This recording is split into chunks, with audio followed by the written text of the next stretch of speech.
If you're visiting Oundle in Northamptonshire, and why wouldn't you, there's some lovely architecture, perhaps you could head west a few miles along the A427 to Lyveden New Bield.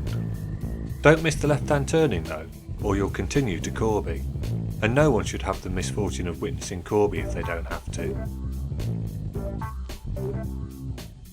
Thomas Tresham inherited the Lyveden estate on the death of his grandfather in 1559. Tresham was devoutly Catholic, and as was the custom for Elizabethan times, was persecuted for his beliefs.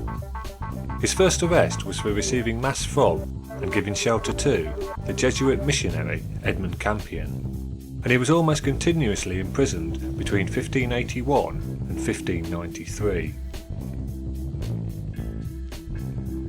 Returning to his Rushton home on his 1593 release from house arrest, he began planning Lyveden New Bield, along with another building, Rushton Triangular Lodge.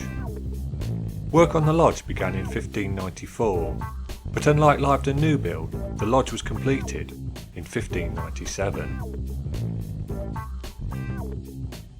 Thomas died in 1605. His son Francis Tresham may well have completed Thomas's vision, but he was arrested 2 months after his father's death for complicity in the gunpowder plot to blow up Parliament. Discussing this video with Tarquin, he mused if there were as many paedophiles in the 1605 Parliament as there are in the current Parliament.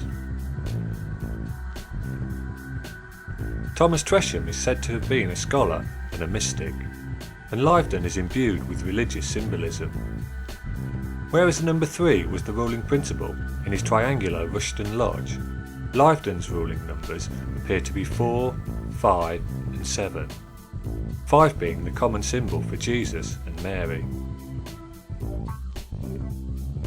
Constructed of stone from nearby Stanion, Lyveden New Bield's plan takes its inspiration from a Greek cross. A Greek cross of 4 equal arms, each measuring 23 feet in length. At the end of each arm resides a bay. The 5 sides of these bays all measure 5 feet in length. Around the base are 144 shields in sets of 3. The shields were never carved. Indeed, some shields are not even fully outlined. But if one looks at Thomas Tresham's 1578 market house at Rothwell for clues, it's a fair assumption to make that Lyveden's shields would have contained the arms of county families, as they do at Rothwell.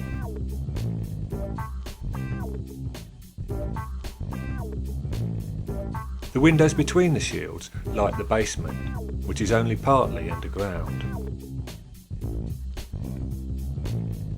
The middle cornice consists of 7 emblems repeated for the building's circumference.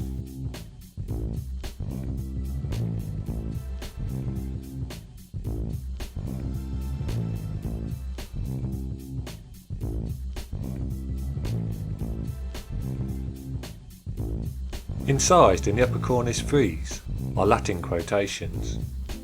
Individual letters are 1 foot in length, and had construction been completed, the quotations would have fitted along the arm's lengths, so each legend fits 23 letters for 23 feet.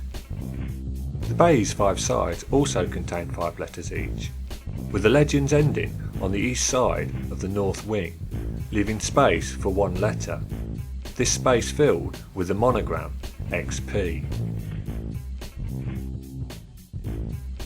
An unusual feature is the lead pipes built into the walls, which would have carried rainwater from the roof through the house. Another feature, seen only in the morning sun, is the shadow of a cross cast onto the parlour wall. Internally, there are 4 rooms on each floor. The largest in the basement is evidently the kitchen, and in the bay at the back of the fireplace are large ovens. The south wing was probably entirely devoted to the staircase, and the other 2 rooms to stores. On the ground floor, the north wing would be the entrance hall, and the south wing the staircase. The 2 other rooms were habitable and boasted fireplaces. In the northwest corner of the north wing, or hall, and about 7 feet from the floor, is a square projecting niche. which may have been intended for Thomas's Patron Saints. The east side on this floor is the only one which has the bay thrown into it. On the keystone of the arch leading to the bay are two shields, bearing respectively the arms of Tresham and Throckmorton, Thomas having married Muriel Throckmorton. The doorways leading into the south wing, or staircase, and those on the upper floor are grouped into a striking feature on the side next to the staircase, but none of their mouldings are entirely finished. The upper floor possessed 3 habitable rooms, each with fireplace. The fireplace in the west wing was the most elaborate, indicating this room would have been for the use of Thomas.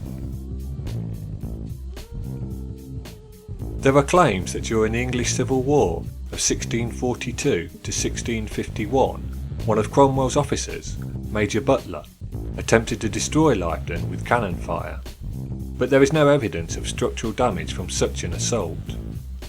A more plausible claim is that Butler had the floor timbers sawn off and carried away to use in his own home, and an 1881 article reports the timber ends still embedded in the walls.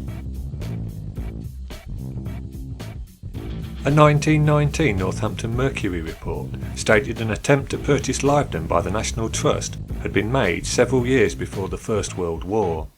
The price for Lyveden and 28 surrounding acres was £1,500, 500 of which had been raised, but the purchase was put on hold for the duration of the war. Just 3 years later, in 1922, the National Trust announced they had purchased Lyveden Newbold. Northampton Mercury, Friday, March 31st, 1922. To the editor of the Northampton Mercury. Sir, I shall be very glad if you will allow me to make an announcement through your columns which may be of interest to your readers. It may perhaps be recollected that some time ago an appeal was issued on behalf of the National Trust for funds to enable them to purchase Lyveden Newbold near Kettering, the unfinished specimen of Thomas Tresham's work, which has long been the admiration of architects and antiquaries. The outbreak of the war necessarily interfered with the carrying through of the scheme, but I'm happy to be able to inform your readers that the Trust has now been able to complete the purchase of the building, which will thus be preserved for all time for the benefit of the public. A strong local committee of management has been formed to administer the property under the National Trust, and I feel sure that all who are interested in our architecture will be gratified that this fine specimen of Thomas Tresham's work is now safe from the despoiler. May I take the opportunity of thanking those who so generously responded to the Trust's appeal and thus enabled them to carry through the scheme to a successful conclusion. Yours, S.H. Hamer, Secretary of the National Trust, Victoria Street, London, SW1. Tarquin refuses to visit any National Trust properties and suggests you look into their practices.